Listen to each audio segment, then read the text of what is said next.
Bầu không khí ở Nhà Trắng khoảnh khắc ấy đặc biệt nặng nề. Đồng hồ trên tường đang chỉ đúng giữa đêm. Ánh đèn trong hành lang phía tây vẫn bật vàng vọt, phản chiếu lên những tấm kính và nền đá lạnh. Tin tức vừa được truyền tới. Charlie Kirk, người bạn thân, người đồng hành chính trị, người từng đứng bên cạnh ông Trump trong nhiều chiến dịch và diễn đàn, đã bị ám sát trong một sự kiện ở Utah. Một tiếng súng, một cuộc đời chấm dứt. Sự sững sờ đầu tiên là im lặng. Rồi những lời thì thầm, không thể tin được, làm sao lại xảy ra chuyện này? Chúng ta phải làm gì? Trong phòng bầu dục, Tổng thống Trump đang nhìn vào bản tin phát từ màn hình, mắt hơi ẩn ẩn vì ánh sáng, khuôn mặt lộ rõ sự sốc, đau đớn. Ông ngồi lặng một lúc, bàn tay đập nhẹ lên ván gỗ của chiếc bàn Resolute, như muốn giữ mình không vỡ vụn. Xung quanh là các trợ lý cao cấp, người cố giấu cảm xúc, người khó nhọc nuốt nước mắt, người nhìn nhau với vẻ lo âu, không phải vì chính trị lúc này mà vì con người, vì tình bạn, vì sự mất mát. Trong lời thông báo chính thức, Tổng thống bước ra khỏi phòng bầu dục với bước chân nặng nhọc. Ánh đèn flash của máy quay báo chí chớp lóe, micro được đặt trước mặt ông. Ông nói với giọng trầm rồi nghẹn lời. Chiến hữu của tôi, Charlie Kirk, người mà tôi luôn tin tưởng, người đã dành cả cuộc đời cho tranh luận công bằng vì tự do ngôn luận, đã bị tước bỏ một cách tàn nhẫn. Có lúc ông phải dừng lại, đôi mắt nhìn xuống, tay nắm chặt viền bản. Không lời nào có thể diễn tả hết nỗi đau này. Một người cha, một đồng minh, một người nói lên tiếng nói của hàng triệu người đã không còn. Tôi tức giận, tôi đau và tôi đòi hỏi công lý. Phó Tổng thống, các cố vấn an ninh quốc gia, cố vấn truyền thông, luật sư Nhà Trắng, tất cả đều cảm nhận được một trận địa cảm xúc hỗn độn. Có kẻ ói lòng khi nghĩ tới hai đứa con của Kirk sẽ lớn lên mà không có cha. Có người tưởng tượng cảnh Kirk nói trước đám đông, giơ tay, ánh mắt dính máu. Ký ức ấy sẽ ám ảnh họ mãi. Trợ lý truyền thông lo ngại rằng thông điệp của Nhà Trắng phải rất cẩn trọng. Nếu chỉ lời nói mạnh, sẽ bị quy kết kích động thêm chia rẽ. Nếu lời nói nhẹ nhàng quá, thì bị coi là phản ứng yếu đuối, vô cảm, nhưng không thể tránh được sự phẫn nộ. Trong các cuộc họp kín, câu hỏi được đặt ra. Ai là kẻ chủ mưu? Đây có phải là hành vi ám sát chính trị? Liệu có nhóm nào đứng sau? Chúng ta đã bảo vệ đủ an ninh cho các sự kiện của đồng minh chưa? Bảo vệ riêng cho mỗi người là một chuyện, nhưng khi chính sự nghiệp công khai của một người bị tấn công thì mọi người trong Nhà Trắng đều cảm thấy bị đe dọa. Có người nói, nếu họ dám làm với Charlie, họ có thể làm với ai trong chúng ta? Nỗi sợ lan tỏa.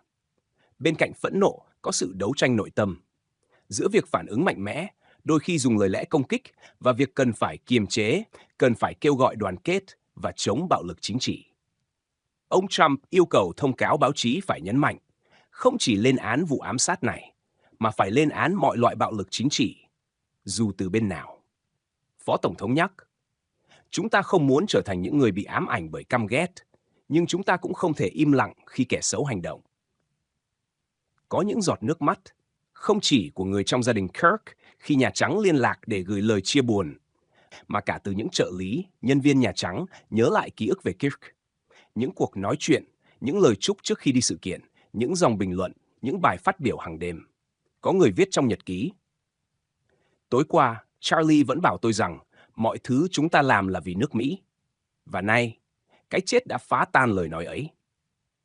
Khi đồng hồ điểm gần 4 giờ sáng, Tổng thống rời phòng bầu dục để đi qua hành lang dài, nơi những chiếc cột đá, những bức tranh các Tổng thống trước đây như dõi theo ông. Ông dừng lại trước cửa sổ nhìn ra quảng trường Ellipse, ánh đèn đường và đèn xe như những tia sáng yếu ớt, mờ mịt. Ông tự hỏi, làm sao để nước Mỹ có lại bình yên? Làm sao để những người giàu lòng yêu nước không bị sợ hãi khi đứng lên nói lên quan điểm của họ?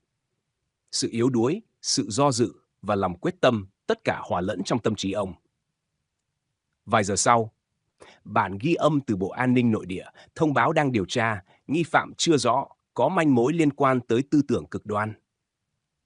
Tổng thống được báo cáo rằng lá cờ sẽ được hạ xuống nửa cột tại tòa Bạch Ốc và các tòa nhà liên bang để tưởng nhớ Charlie Kirk.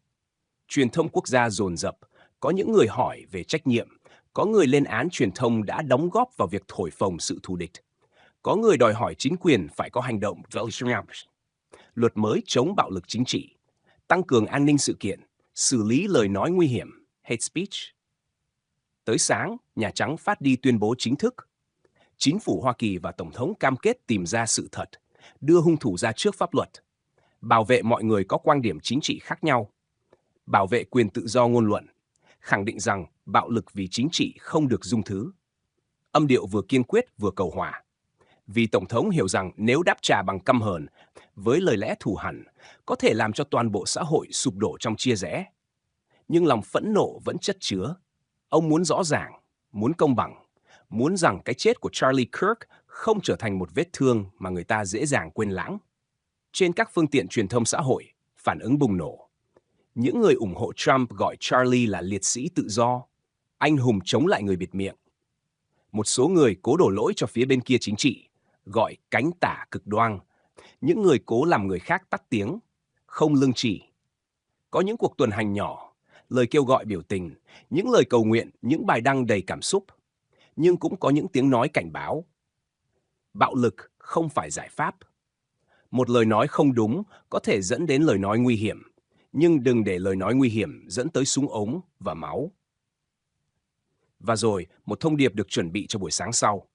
Ông Trump sẽ phát biểu trước quốc dân vào lúc trưa. Trong bài phát biểu này, ông sẽ nhấn mạnh sự đoàn kết của người dân Mỹ dù có khác biệt chính kiến, vì đây không phải lúc để chia rẽ sâu hơn, mà là thời điểm để nhìn lại những gì chúng ta đang mất. Cũng sẽ có lời kêu gọi cho những cuộc đổi mới trong luật liên quan tới an ninh sự kiện chính trị, đối phó với tin tức giả, với truyền thông cố ý thổi phồng tranh cãi, những thứ mà nhiều người cho là góp phần làm căng thẳng xã hội. Khi ánh sáng ban mai dần chiếu vào phòng làm việc Tổng thống, khi những nhân viên đầu tiên bước tới, Nhà Trắng vẫn giữ im lặng. Nhưng bên trong con tim mỗi người là nỗi đau, là phẫn nộ, là quyết tâm rằng cái chết của Charlie Kirk không phải là vô nghĩa. Nếu bạn muốn, tôi có thể chuyển kịch bản này thành bản thoại, với lời của Tổng thống, người thân, trợ lý, để dễ hình dung hơn. Kirk không phải là vô nghĩa. Khi một đồng minh thân cận của Tổng thống Donald Trump bị ám sát, đó không chỉ là một sự kiện đau lòng mang tính cá nhân, mà còn là một biến cố chính trị có sức chấn động lớn, có khả năng làm rung chuyển đời sống xã hội và tình hình an ninh quốc gia. Trong hoàn cảnh ấy, điều trước tiên Tổng thống cần làm chính là giữ cho bản thân sự bình tĩnh và cân bằng trong cảm xúc.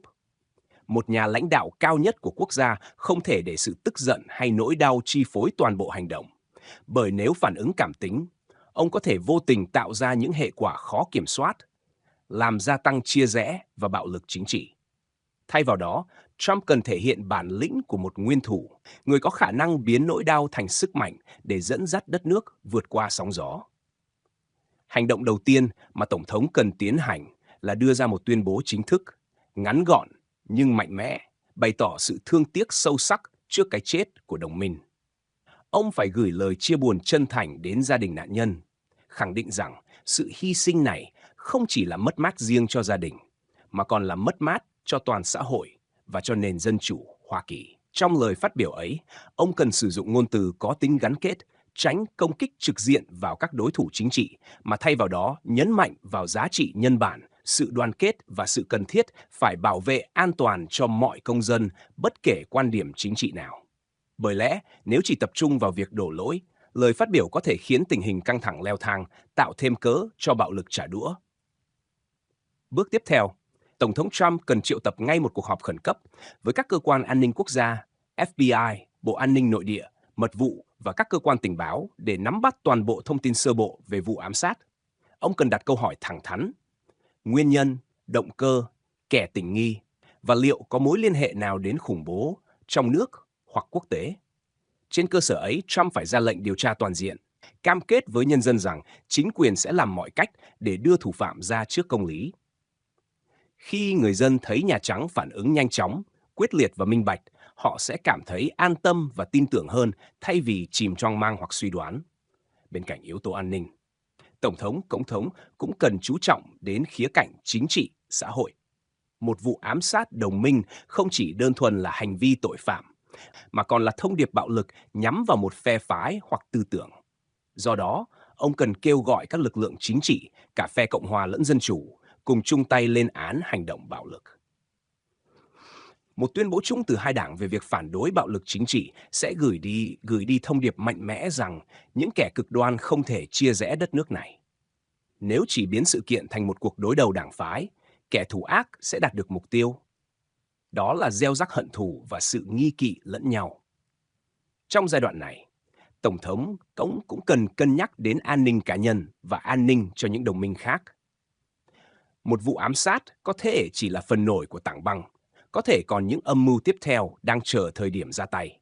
Vì vậy, ông cần ra lệnh tăng cường bảo vệ cho các nhân vật chính trị, những người thường xuyên xuất hiện trước công chúng. Bảo vệ an ninh không chỉ là trách nhiệm với cá nhân, mà còn là bảo vệ tính toàn vẹn của nền chính trị Mỹ. Một xã hội mà chính khách phải sống trong nỗi sợ hãi sẽ không thể vận hành bình thường và dân chủ sẽ bị tổn hại. Tuy nhiên, hành động của Tổng thống không thể chỉ dừng lại ở việc đối phó tức thời. Ông cần có tầm nhìn dài hạn để giải quyết gốc rễ vấn đề. Tình trạng cực đoan hóa, sự căm ghét chính trị và tình trạng lan truyền thông tin sai lệch trên mạng xã hội. Những yếu tố này đang góp phần biến những bất đồng chính kiến thành thù hận cá nhân, biến tranh luận thành bạo lực. Trump cần khởi xướng một chiến dịch quốc gia kêu gọi kiềm chế, tôn trọng sự khác biệt, đồng thời thúc đẩy việc giáo dục công dân về giá trị của dân chủ và tự do ngôn luận. Đây là cách duy nhất để ngăn chặn các vụ việc tương tự tái diễn trong tương lai. Song song đó, Tổng thống cũng nên trực tiếp gặp gỡ gia đình của đồng minh vừa bị ám sát. Sự hiện diện cá nhân của ông không chỉ mang ý nghĩa chia buồn, mà còn khẳng định rằng chính quyền luôn đồng hành với những người đã hy sinh. Đây là một cử chỉ nhân văn, nhưng cũng mang giá trị chính trị, bởi nó cho thấy Tổng thống không chỉ là một nhà lãnh đạo xa cách, mà còn là một con người có tình cảm, biết trân trọng mối quan hệ cá nhân. Trong cuộc gặp ấy, ông có thể hứa rằng cái chết của đồng minh sẽ không bị quên lãng. Và chính quyền sẽ biến nỗi đau này thành động lực để bảo vệ tự do, công lý. Ngoài ra, Trump cần chú ý đến việc kiểm soát truyền thông. Trong bối cảnh một sự kiện lớn như ám sát chính trị, tin giả và những suy đoán sai lệch có thể lan truyền với tốc độ chóng mặt. Nếu không được kiểm soát, chúng có thể làm gia tăng xung đột xã hội và kích động thêm hành vi bạo lực. Vì vậy, Nhà Trắng cần phối hợp chặt chẽ các cơ quan truyền thông chính thống, cung cấp thông tin chính xác, cập nhật liên tục và đồng thời cảnh báo người dân không nên chia sẻ các thông tin chưa được xác thực. Việc định hướng dư luận theo hướng bình tĩnh, đoàn kết và cầu công lý sẽ góp phần ổn định tình hình. Cuối cùng, Tổng thống Trump cần biến bi kịch này thành một lời nhắc nhở lớn lao về trách nhiệm của một nhà lãnh đạo. Ông có thể đề xuất một đạo luật mới về phòng chống bạo lực chính trị, hoặc thiết lập một ngày tưởng niệm dành cho những nạn nhân bị sát hại vì niềm tin chính trị. Những hành động này không chỉ tri ân đồng minh đã khuất, mà còn khẳng định rằng nước Mỹ không chấp nhận để bạo lực chôn vùi tự do. Tóm lại, khi một đồng minh thân cận bị ám sát, Tổng thống Donald Trump cần làm rất nhiều việc, từ việc thể hiện cảm xúc đúng mực, đưa ra thông điệp đoàn kết, tổ chức điều tra minh bạch, đảm bảo an ninh, đến việc xây dựng những chính sách dài hạn chống lại bạo lực chính trị. Đây là một bài kiểm tra khắc nghiệt đối với bất kỳ nhà lãnh đạo nào. Và Trump cần chứng minh rằng ông có thể dẫn dắt đất nước không chỉ trong những thời khắc vinh quang, mà cả trong những thời khắc đau thương nhất. Chỉ khi làm được như vậy, ông mới vừa tôn trọng ký ức của người đã khuất, vừa bảo vệ tương lai của quốc gia. Bạn có muốn tôi viết thêm một phiên bản khác dài khoảng 3.000 từ, đi sâu hơn vào từng bước hành động cụ thể? Ví dụ, kịch bản họp báo, đối thoại với gia đình nạn nhân, chiến lược an ninh, định hướng chính trị không? Không chỉ trong những thời khắc vinh quang, mà cả trong